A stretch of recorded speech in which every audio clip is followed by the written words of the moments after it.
Bonjour et bon week-end de Pâques à tous en ce vendredi 7 avril. Un week-end de Pâques qui va s'annoncer hyper serré, hein, évidemment, à l'avant de la flotte.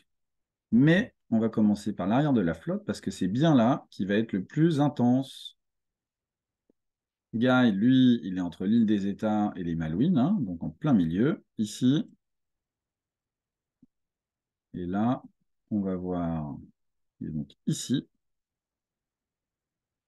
Et on va voir que pour lui et pour Yann, ce week-end, ça va quand même être un petit peu viril, alors que pour Jérémy, il va y avoir du bien, du moins bien, mais Jérémy, on voit que ça le dérange vraiment jamais, hein. Son EO32 arrive à marcher dans tous les temps, il arrive toujours à faire une bonne vitesse et des bonnes moyennes. Par contre, pour Yann, qui a du mal au pré, on va voir alors Guy, lui, est déjà dans du vent assez soutenu, quand même, en ce moment même. Yann aura un front, mais qui passe en son sud demain. Et puis ensuite, on voit que dès demain, pour Yann, il y a un petit flux de nord-ouest là qui est en train de s'installer, qui va l'accompagner jusqu'à se transformer en front.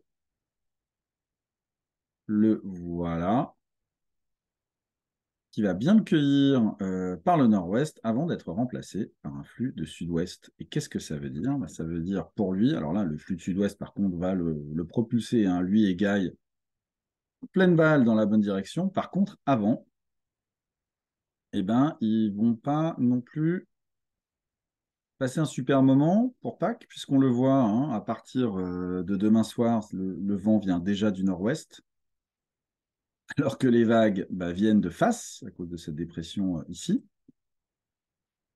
et que ensuite, il va y avoir une mer croisée tout le week-end, Yann. Ah, ça croise. Ensuite, les vagues vont arriver tranquillement du nord-ouest avec le front, les voilà, pour être remplacées immédiatement après par des vagues de 6 mètres et plus, de sud-ouest. Donc ça va vraiment être le rodéo pour lui, alors que pour Jérémy, pour lui et Guy, alors que pour Jérémy, ça va être beaucoup plus calme, hein, puisqu'on le voit, il a toujours, lui, des vagues qui le poussent. En milieu de flotte, pour Michael, ça se passe plutôt pas mal, hein. Alors là, il avance pas très bien, effectivement, il fait un nœud et demi de moyenne. Par contre, il a moins de 300 000 à faire. Et puis, il a de la chance, parce qu'il est déjà quand même très haut, hein. Il est presque à l'équateur, et on voit qu'il va avoir un petit flux d'est qui va l'accompagner quasiment tout le week-end, même si c'est léger, hein, mais il va avoir quand même un petit peu de vent.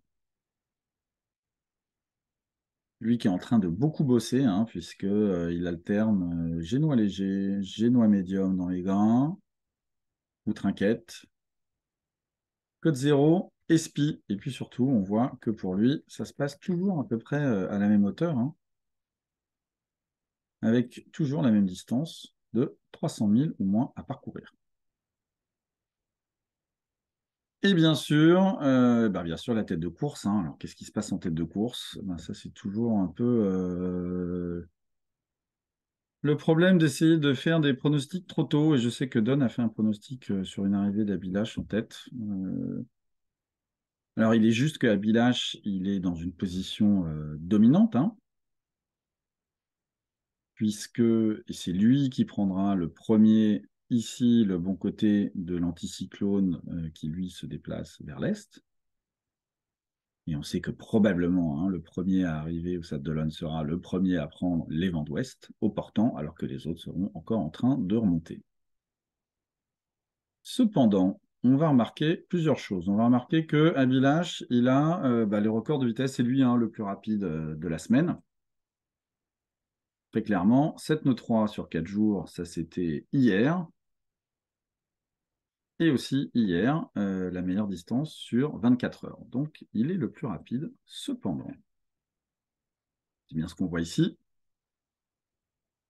Plus rapide encore même que Kirsten, hein, puisqu'il a plus de 6 nœuds Alors que Kirsten est plutôt entre 5,5 et 6. Et pourtant, dès lors qu'on regarde la VMG, eh ben, on voit que celle de Abilash s'effondre autour de 3 nœuds et demi dans le meilleur des cas. Alors que pour Kirsten, eh bien, on est plutôt autour de 4 à 5 nœuds, avec pas mal de petites moyennes à 4 nœuds et demi quand même. Donc c'est bien elle qui va le plus vite, et on le voit, hein, puisque en distance au but, elle fait 102 000 dans les dernières 24 heures, contre 76 à Abilash, et qu'elle continue à creuser l'écart.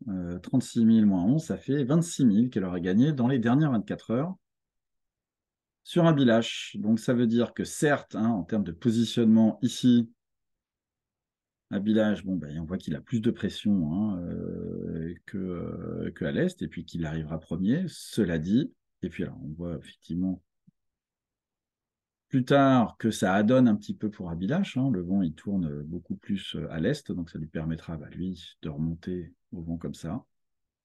Mais moi, je ne suis pas persuadé que ça suffise pour se débarrasser de Kirsten, pour plusieurs raisons, hein. D'abord, parce que maintenant, elle fait quand même de bonnes vitesses, alors qu'on sait que le pré n'est pas forcément le point fort de Minera. Et puis surtout, bah, elle nous a habitués quand même à faire des coups tactiques et stratégiques depuis le début que Simon et Abilash n'ont pas essayé, hein. En début de semaine, c'est elle quand même la seule à avoir joué une bascule devant et avoir regagné 15 000 dans la nuit sur Abilash. Et puis à se raccrocher avec cette capacité à faire de la vitesse et du cap dès lors qu'il y a un petit peu de vent. Et je rappellerai bah, également que la dernière fois qu'il a fallu faire le tour d'un anticyclone, c'était celui de Sainte-Hélène à l'aller, en arrivant à Cape Town, et que Simon et Abilash eh ben, se sont fait tanker en plein milieu, et qu'elle a fait le grand tour en parcourant beaucoup plus de routes et en arrivant finalement plus rapidement que eux. Donc voilà, moi je me les risquerai pas trop au jeu des pronostics encore, mais peut-être un peu plus la semaine prochaine quand on aura la position exacte de l'anticyclone et qu'on aura vu la progression bah, de nos trois premiers. Voilà. En tout cas, je souhaite un excellent week-end de Pâques à tous, y compris à la flotte, et je vous donne rendez-vous la semaine prochaine. À bientôt.